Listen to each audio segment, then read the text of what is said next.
MC റോഡിൽ തൃക്കളത്തൂരിൽ ശബരിമല തീർത്ഥാടകർ സഞ്ചരിച്ചിരുന്ന വാഹനം അപകടത്തിൽപ്പെട്ടു. ആന്ധ്രാപ്രദേശ് സ്വദേശികൾ സഞ്ചരിച്ചിരുന്ന ബസ്സിന് പിന്നിൽ ലോറി ഇടിച്ചാണ് അപകടം ഉണ്ടായത്.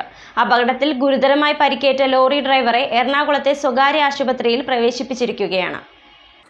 മൂവാറ്റുപുഴ തൃക്കളത്തൂരിൽ ശബരിമല തീർത്ഥാടകരുടെ വാഹനം അപകടത്തിൽപ്പെട്ട് 3 പേർക്ക് പരിക്കേറ്റു.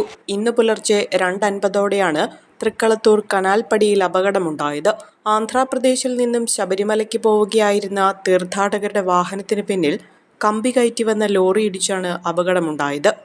ലോറി ഡ്രൈവർക്ക് ഗുരുതരമായി പരിക്കേറ്റിട്ടുണ്ട്. ശബരിമല തീർത്ഥാടകർക്കും ഗുരുതരമല്ലാത്ത പരിക്കുണ്ട്. ഇടിയുടെ ആഘാതത്തിൽ ബസ് പാർക്ക് ചെയ്തിരുന്ന മറ്റൊരു കാറിലും ഇടിച്ചിട്ടുണ്ട്. കാറിൽ ആരുമില്ലാതിരുന്നതിനാൽ വലിയ അപകടമാണ് ഒഴിവായത്.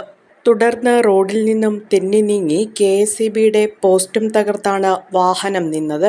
ഫയർഫോഴ്സും പോലീസും ഉടൻ തന്നെ സ്ഥലത്തെത്തിയാണ് പരിക്കേറ്റവരെ സമീപത്തുള്ള സ്വകാര്യ ആശുപത്രിയിൽ പ്രവേശിപ്പിച്ചത്.